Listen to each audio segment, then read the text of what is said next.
No, I have known Mickey Rooney for 20 minutes.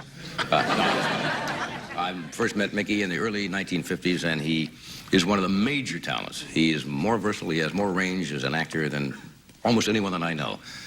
For 30 years, Johnny Carson wasn't just America's late-night host. He was the quiet gatekeeper of Hollywood's golden age. Every star who wanted to reach the public had to pass through his stage, sit on that couch, and charm that sharp, watchful smile. But what the audience didn't know was that behind the polite laughter and perfect timing, Carson kept a mental list, a private ranking of who was genuine and who was rotten beneath the spotlight. He could handle egos. He could handle divas. What he couldn't stand were people who used their fame to humiliate others. And when someone crossed that invisible line, he never forgot it. This wasn't about gossip. It was about character, because to Johnny, the real test of a person wasn't how they acted when the cameras were on, but how they treated the people no one else noticed when they were off. Before the cameras rolled, Carson's studio looked like just another stage. But to those who worked there, it was a mirror that revealed who the stars really were, and the reflections weren't always pretty. When Joan Crawford walked onto the Tonight Show stage in 1970, she carried herself like royalty. Flawless posture, polished smile, every movement rehearsed down to the blink. To millions watching at home, she was the image of grace. Old Hollywood perfection wrapped in diamonds and charm. But to Johnny Carson, who'd spent years reading people in seconds, that same perfection felt unnatural. Carson once told a producer that interviewing Crawford was like talking to a marble statue. Every answer sounded scripted, every laugh timed to the second. Even before she arrived, she'd sent a 4-page list of lighting directions and temperature settings. The studio had to be exactly 67 degrees, not 66, not 68. Her chair height was adjusted 3 times. She even brought her own makeup team, refusing the show's award-winning artists. But the moment that burned into Carson's memory happened off camera. A young production assistant had knocked on Crawford's dressing room door, politely, nervously, to deliver the water she'd requested. Crawford exploded. Witnesses said she unleashed a verbal storm so cruel, the girl fled in tears. Security had to step in. When Carson heard what happened, he was disgusted. He still went out there, introduced her with his usual charm, and gave her the respect the public expected. But inside, the judgment had already been made. After the show, when the lights went down, he turned to Ed McMahon and muttered, "I've interviewed corpses with more warmth." Years later, when Mommy Dearest hit shelves and the world gasped at stories of Crawford's alleged abuse, Carson didn't. He reportedly just nodded and said, "I believe every word." For Johnny, that night wasn't just another episode. It was confirmation that fame could hide a frightening kind of emptiness. And as he'd soon learn, Crawford wasn't the only legend whose charm vanished once the cameras stopped rolling. But poise wasn't what unsettled him most. Power was.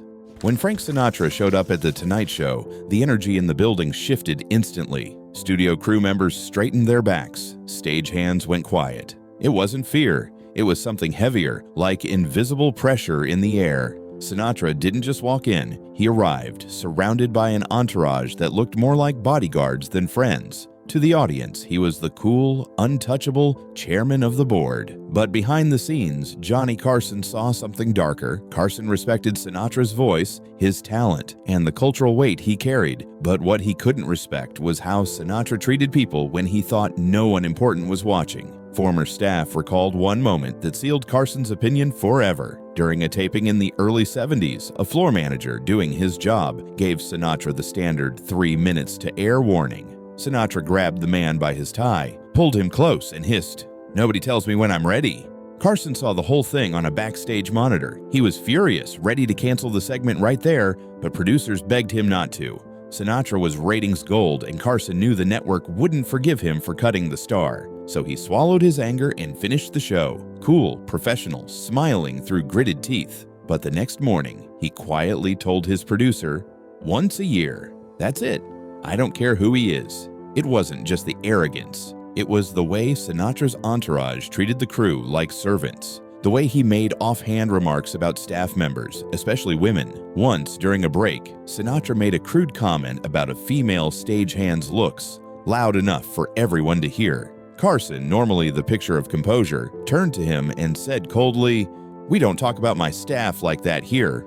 That moment stunned everyone. Sinatra wasn't used to being challenged, especially not by someone who could ruin a vibe with just a raised eyebrow. The cameras came back on. Both men smiled like nothing happened, but the respect between them never recovered. Johnny didn't blacklist many people, but from that day forward, Frank Sinatra became a silent rule in the Carson universe. Some stars were too powerful to ban, but too toxic to ever welcome back. And if Sinatra represented power used to intimidate, the next guest showed Carson something even more dangerous: power consumed by ego.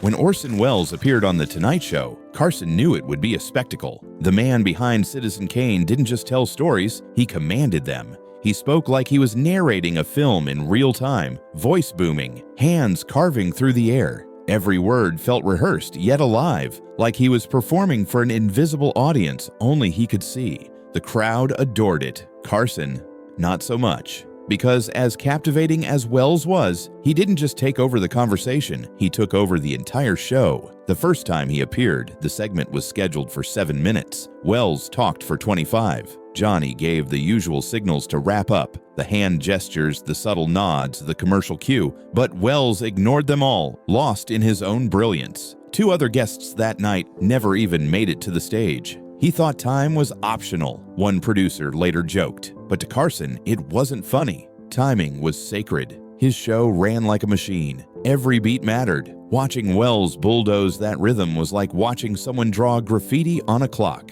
And it didn't stop there. Before the interview, Welles had dismissed every single question Carson's writers had prepared. He crossed them all out, calling them pedestrian and uninspired, and told the staff he'd rather improvise. During the show, he shifted topics at will, even attempting to direct the camera crew mid-conversation. "Zoom in on that face," he once barked to a cameraman. Carson's smile froze. Afterward, he told Ed McMahon, "Genius doesn't excuse everything. Being brilliant doesn't give you the right to hijack someone else's show." It wasn't jealousy. Carson knew greatness when he saw it. What he couldn't tolerate was arrogance disguised as art. To the world, Welles was a creative visionary. To Carson, he was a warning. Talent without humility becomes chaos. And if Welles tested Johnny's patience with ego, the next guest tested his sanity with sheer aggression.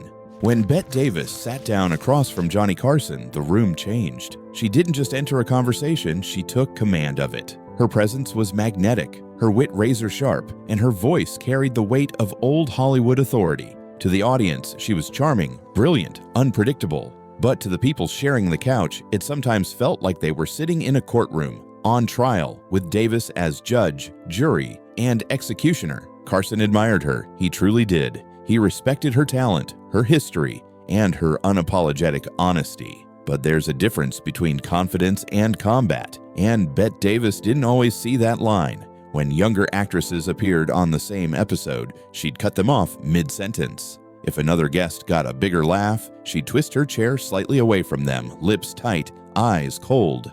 A producer once said you could see her planning her comeback before they even finished talking. Backstage, things could turn even uglier. Davis was known to request whiskey before going on, something common in that era, but sometimes it made her unpredictable. She'd make biting remarks to makeup artists or complain about the staff like they were extras in her movie. One time she snapped at a cue card operator for being too slow. That's when Johnny finally stepped in. Calm, measured, but firm, he said, "Miss Davis, on this show, we speak to everyone with respect, or we don't speak at all." The room went silent. Davis blinked, clearly not used to being challenged, then gave a curt nod. She finished the show professionally, but the tension hung heavy in the air. Afterward, Carson turned to his producer and said, "She's a legend, no doubt. But life's too short to get cross-examined for 30 minutes on my own stage." To Johnny, that night was another reminder that fame didn't always age gracefully, and some stars were still fighting for spotlight that no longer needed fighting for. But if Bette Davis was a storm of words, the next guest brought a different kind of chaos, one that made Carson's skin crawl for an entirely different reason.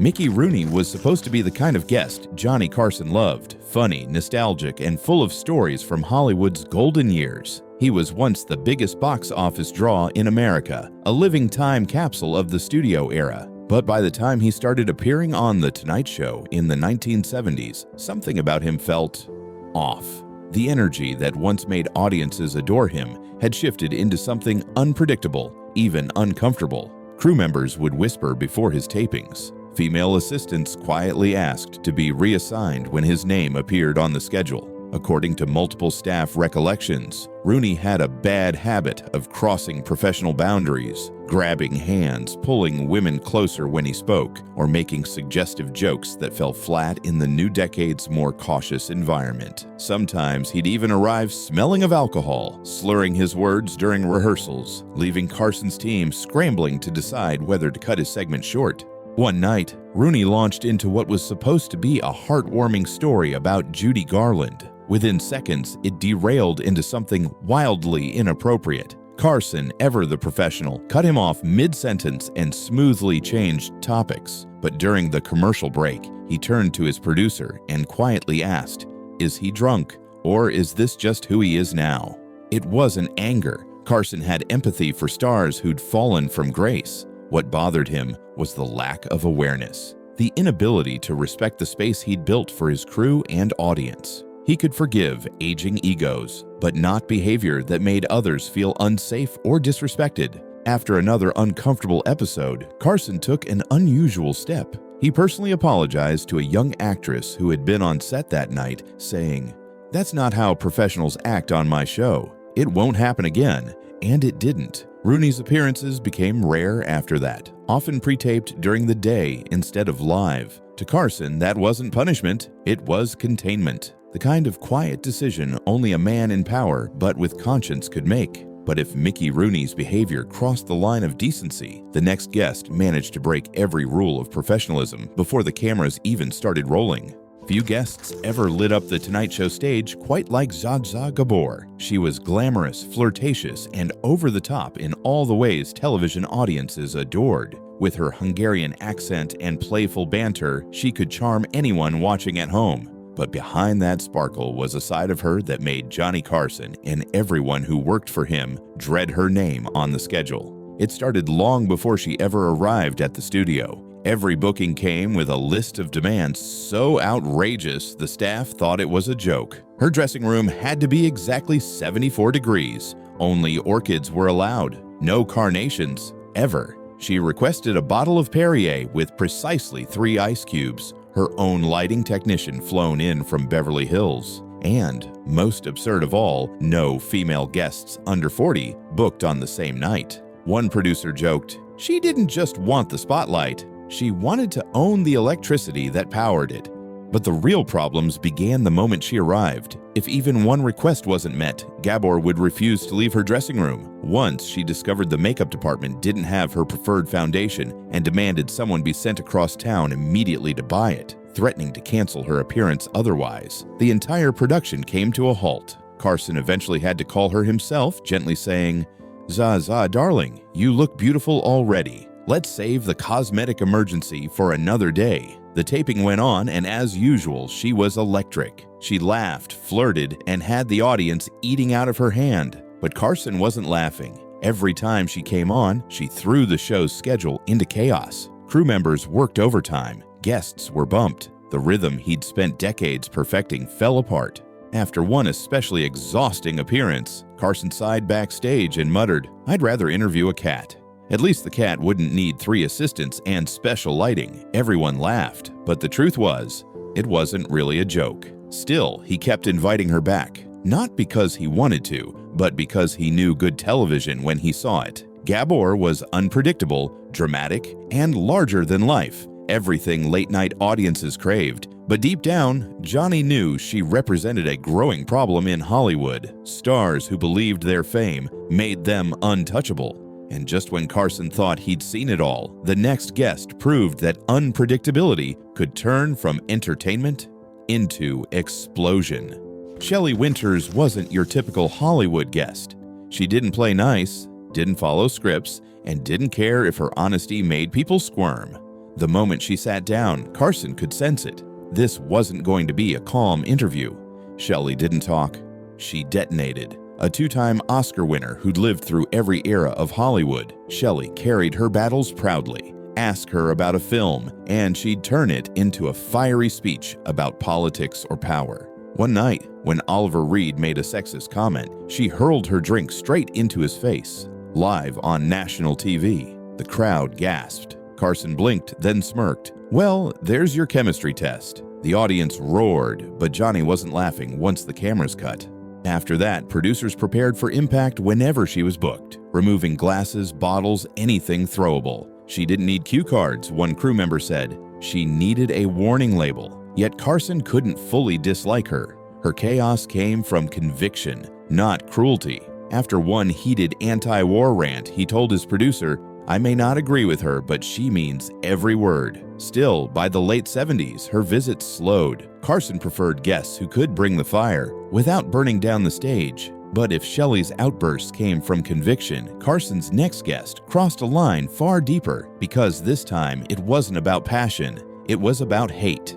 Jane Russell was old Hollywood elegance wrapped in controversy. On camera, she was witty, confident, and charming, the kind of guest who owned a room without trying. But off camera, her sharp political views and cutting remarks made her a problem even Johnny couldn't smooth over. She was proudly conservative, but it wasn't her beliefs that bothered Carson.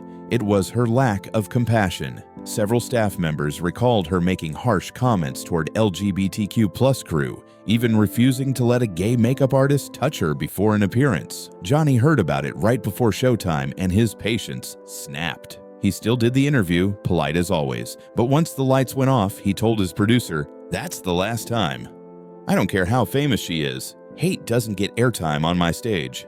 Then came Jerry Lewis, the man everyone loved to laugh at, except the people who had to work with him. Behind the clownish grin was a control freak who turned every taping into a power struggle. He interrupted Carson mid-sentence, cut off other guests, even reached over to adjust Johnny's tie on live TV just to prove he could. Crew members said he treated staff like props. He never used names, just camera guy or makeup girl. Once, when a cameraman coughed during rehearsal, Lewis stopped everything and yelled for him to be removed because professionals don't breathe on set. After that show, Carson didn't say much. He just looked at his producer and said calmly, "Never again." To Johnny, these guests weren't just difficult. They revealed the one thing he hated most, when fame turned people cruel. In his world, talent could earn respect, but kindness earned legacy. And after years of smiles, spotlights, and small talk, Johnny Carson's quiet blacklist revealed something Hollywood never wanted to admit. Some stars shined brightest only when the lights went off. For 3 decades, Johnny Carson laughed with legends, smiled through chaos, and saw Hollywood's mask from inches away. Beneath the glitz, he learned one truth: talent is common, character isn't. He could forgive ego, forgive nerves, even forgive the occasional meltdown, but he never forgave cruelty. How a guest treated a page or a cameraman told him more than any interview ever could. When the cameras rolled, everyone in Hollywood wanted to shine. But when they stopped, Johnny saw who they really were, and his quiet blacklist told the story the tabloids never could. He wasn't trying to expose anyone, he just understood something simple. Fame fades fast, but decency lasts longer than any standing ovation. Carson's couch became more than a talk show set. It was a test, and the ones who failed it never even knew they had. If this glimpse behind late night's golden curtain surprised you, wait until you hear what happened after the cameras stopped on another iconic show, where jealousy, betrayal, and secret feuds turned castmates into enemies. Hit subscribe, tap the bell, and don't miss our next deep dive into the hidden scandals that rewrote television history.